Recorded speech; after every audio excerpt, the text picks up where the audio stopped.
Welcome to Business Talk Sister Gawk. I'm Bekkah, and today's podcast episode is how to manage difficult people and stay sane. And this is actually part 3 of a series I'm doing on this. So if you missed the first 2 episodes, you can go back and listen to them. And before we jump into part 3, I wanted to summarize some of the information we talked about in part 2, just because I also am a note taker and I like to just have like the bullets afterwards. So last week was have a plan before meeting if the situation keeps getting out of control.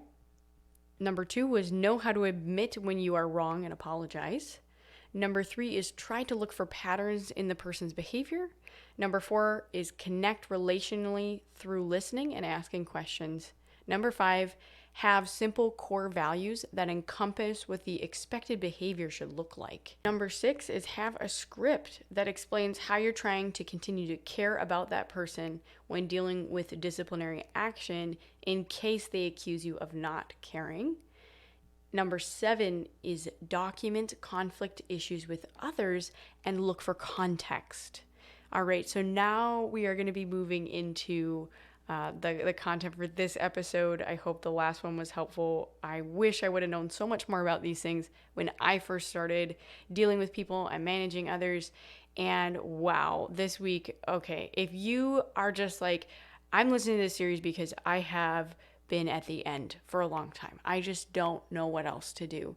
I have been there and I understand what that feels like. So I just want to try to give a definition really quickly too, because we talked about burnout in the podcast series right before this. So you might be in the burnout section, so definitely go check that out. But I want you to understand the difference between compassion fatigue and burnout. Now, compassion fatigue is specifically when you are constantly being traumatized by somebody else. So it's like a secondary trauma a lot of times because somebody who has had trauma in their life is now affecting you, or maybe there's no reason for it. They're just a difficult person that you can understand anyways. They're just a difficult person and they consistently are traumatizing you. And over time that can lead to your inability to have compassion for them anymore. It's just like, you know what? We do this every day. Here we go again.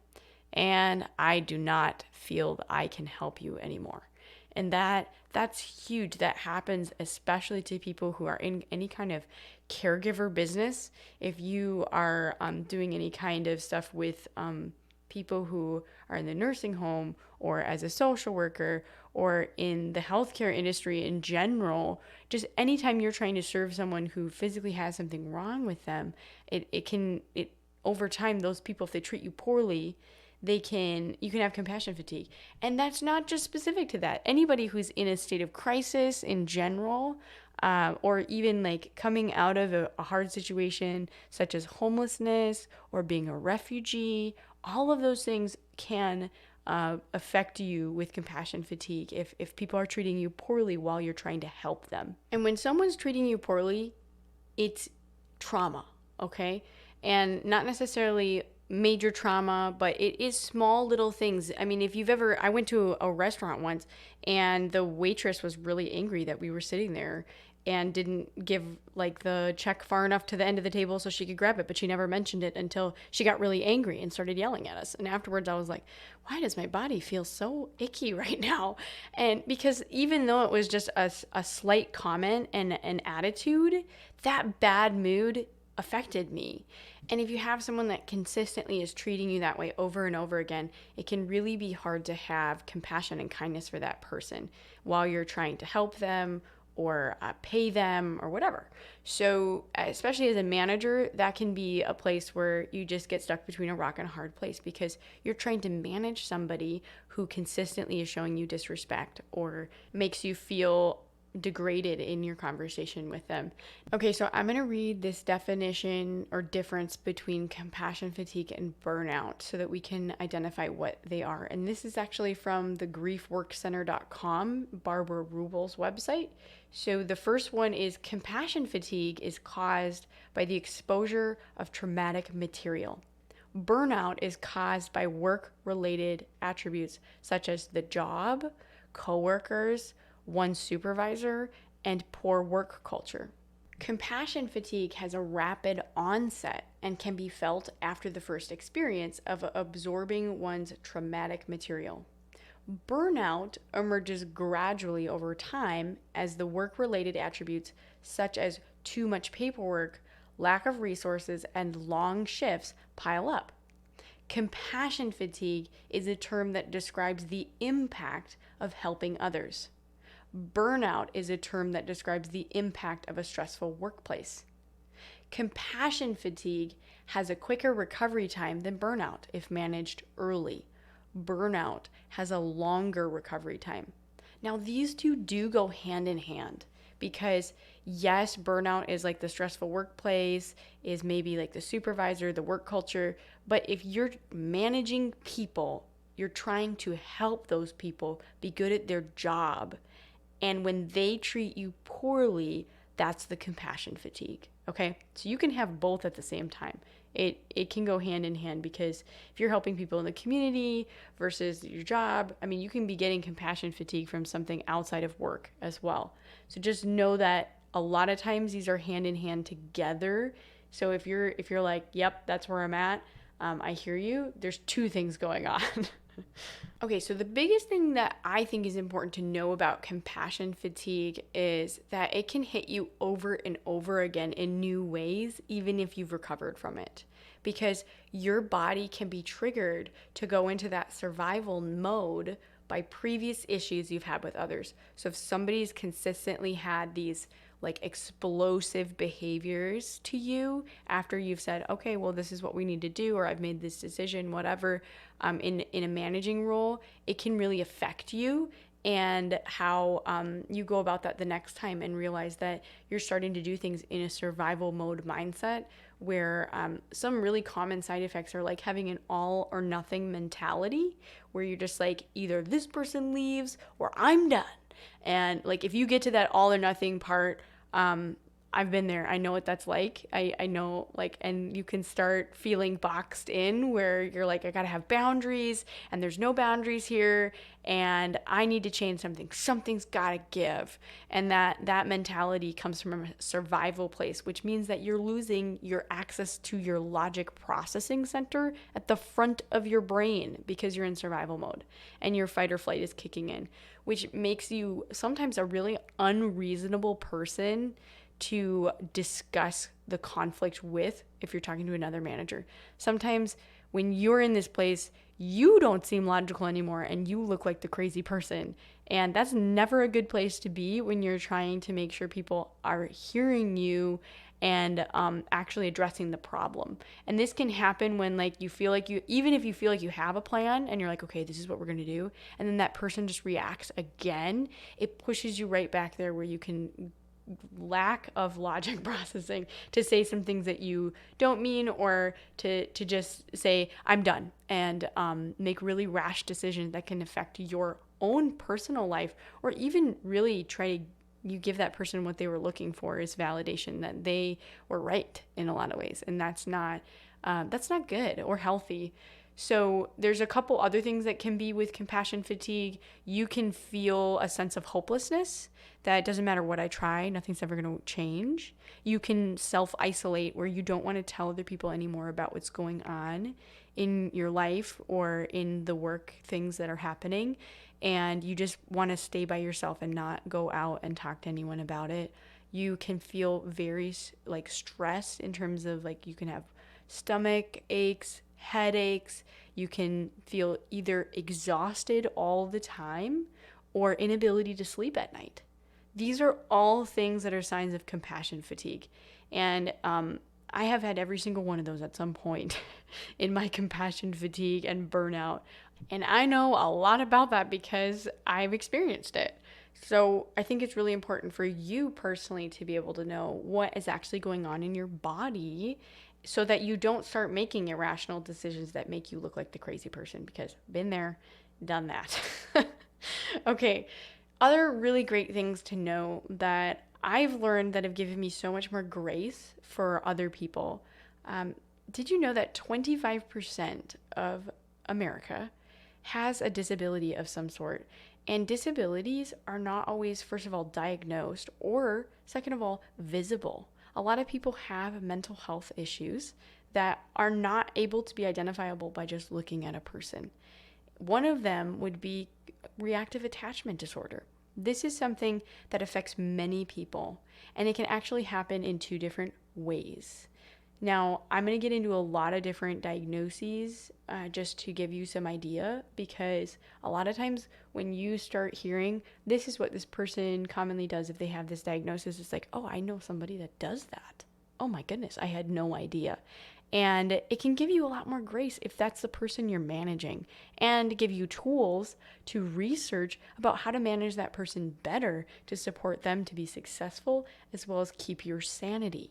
Okay, so reactive attachment disorder can happen in two different types of development, okay? And this can happen as a child when they are between the ages of 0 to 2.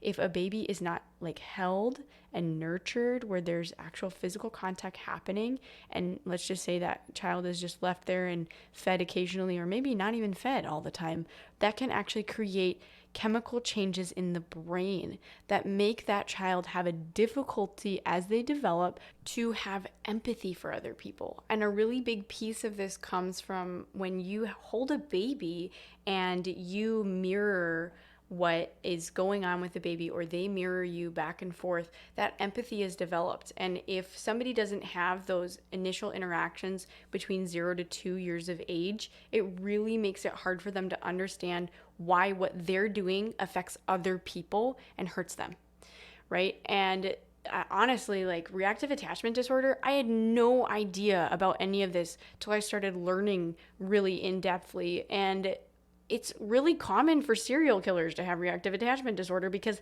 they do not have an understanding of the consequences of what they're doing to other people and how that affects them, because they can't process it. And I'm not saying that everyone you know who has that is a serial killer. Not. It was a side comment. I just thought that was a really interesting thing to know. Okay, so with reactive attachment disorder, the other way you can develop this is as your brain is developing, you are constantly moved from situation to situation with rejection following it. So if you were in a home that said, nope, we don't want you here anymore, and you had to go to another home, and that just kept happening to you, that creates this cycle of wanting to attach and trying to attach to a person, and then that person rejecting them, having this attachment broken. It affects the brain, and it affects that person's ability to attach again in the future, again and again and again. And what ends up happening in the workplace when you see this is, if you're a manager that really cares about people and you're working with someone that maybe has had some struggles in life, and you're really trying to help them make great progress, and that person's doing so well, and then all of a sudden just something crazy ridiculous happens, and that person just starts freaking out or acting weird or not showing up, and you're like, what is going on with this person? Well, the reality is that that person was starting to attach to you and creating a bond of trust. And whenever that happens to somebody who has reactive attachment, it's not long before they try to self-sabotage that relationship because they want to be in control and they don't want to give somebody else the ability to hurt them. And this is something that's learned over and over again in their brain. And so if you've ever had that happen, know that there's probably something deeper going on from that person's childhood that they're now bringing into the workplace. And it doesn't matter if that attachment is happening with coworkers where they really feel like they're a part of a team, or with you as you're trying to coach them through skills. That can be really difficult to overcome. But the only way to help that person get past reactive attachment disorder is through therapy and consistency and safety, which quite honestly can be really hard to do as a business owner who's trying to stay profitable if you don't have supports in place to be able to help that person. And so if you ever do have somebody coming in that you think, man, there might be something else going on with them, I would always recommend trying to talk with them just a little bit about, hey, what's going on in life, and doing that listening. Because when you listen, you can figure out maybe there's other services, such as, I know vocational rehab services is a department of like the state of Minnesota that is specific to people with disabilities, and they have a lot of things they can do by bringing in like a coach that can work with that person on the job until they get the job rolled down. And then if they start having issues in the future, that person can come back in and help them again. But what has to be done first is that person needs to be diagnosed. And so even just saying, hey man, this is going on, maybe we should get you some help. Do you need psychological help, or do you need to be in a program? Because commonly these things are coupled with substance abuse in adults, as well as honestly children, underage people. So it's really important to know what else is going on in that person's life. Now, the next thing I wanted to cover as a disorder that I think is really helpful to understand is fetal alcohol spectrum disorder. Now, this one, the top 3 signs of somebody who has this are the inability to manage money, lack of concept of time, and socially awkward. And I'm just going to say right away with this, I need to describe what happens with fetal alcohol. So while a child is in the womb, if a mother drinks alcohol, it actually affects the frontal cortex development.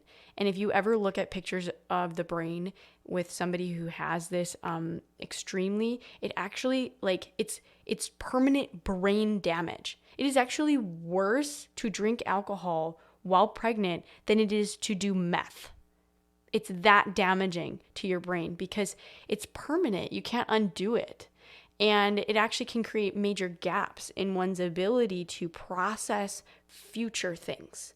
So like when I said those top 3 signs, that's where your absenteeism can come from, because they just honestly don't know what time to get there, or they forget. And there's a lot of repetition that needs to happen for that person to become consistent. And quite honestly, I think I was looking at the CDC website. I believe it's like 2 in every 10 women admit to drinking alcohol while pregnant. So like that's like 2 out of 10 people in the world, in the United States, that have this issue that we don't even realize. And this commonly shows up in the workplace as well when you teach someone a skill and you're like, this is the process, and they just have it down. Like it is good to go. And you're like, great. And then the next day they show up and they remember absolutely nothing about what you just taught them. And you're like, what? We just went through this whole thing. And part of that is because they don't have the ability to access that long-term memory as well as other people. And putting something in their short-term memory doesn't mean it's pushing to their long-term memory to have tomorrow. So that's why anything you teach somebody that has FASD needs to be really focused on repetition, repetition, repetition, just over and over again, and using the same terminology. Now, if you work with somebody who's maybe a little younger and their parents are still like, maybe they're living at home or whatever, talking with how their parents are discussing things with them can be incredibly helpful in managing that person. Because if you can use the same terminology that their parents are using at home, it can help them be successful in the workplace way better. And a lot of times too, when you say, I need you to go do this, this, this, and this, that's way too many steps. You have to say, I want you to do this, then come back and talk to me. And now I want you to do this, now come back and talk to me. Because a lot of times they can't do sequential tasks and remember every step unless it's written down or they have pictures to help them. Now, because it's a spectrum, it means that the amount of alcohol they were exposed to is dependent on how bad their brain was affected. So somebody who has FASD can be incredibly book smart, but have absolutely no common sense. And that's really common to find somebody who can just kill it in schoolwork or in accounting or whatever. But when you ask them like common sense questions, such as where do you think people commonly get a license plate? Like the response could be, well, wherever you were born. And that doesn't make any sense. And it's kind of funny, but the reality is it's because there's something going on there that they can't make that logical next step. Another really common symptom of this is somebody who's incredibly off balance or just really struggles to not be clumsy. That's really common for people with FASD as well. And there are so many other things with that, like to learn, and there's tools out there to really help these people be successful, because they really are incredibly loyal, hard workers. Seriously, that have a really big heart.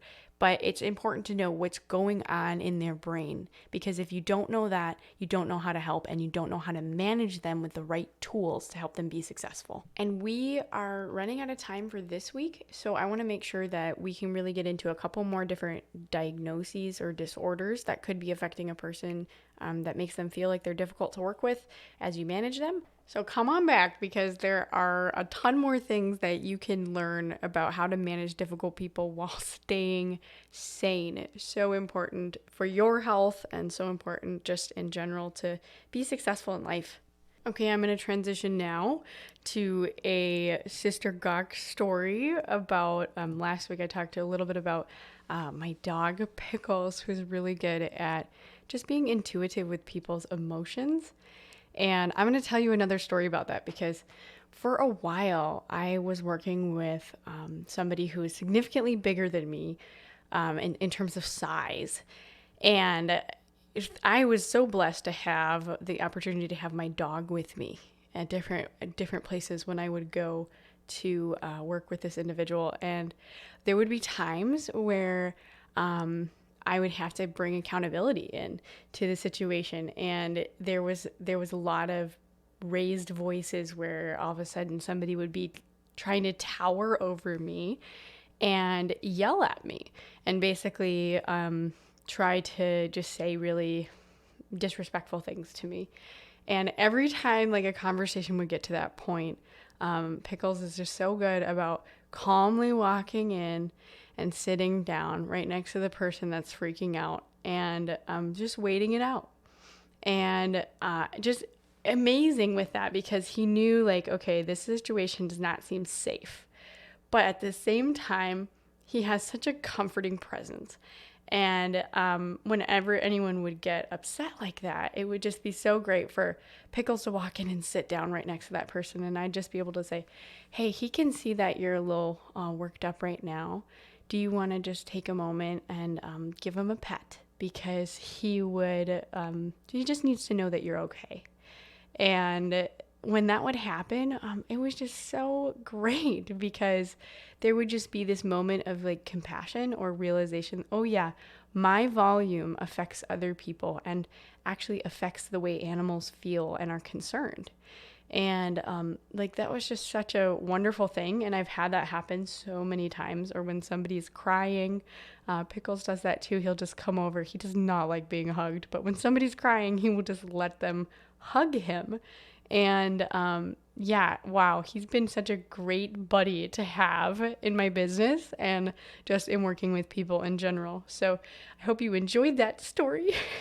And if you enjoyed this podcast episode, you should give it a review on Spotify on your phone. It's under Business Talk Sister Gawk, and I will see you next week as we continue our series.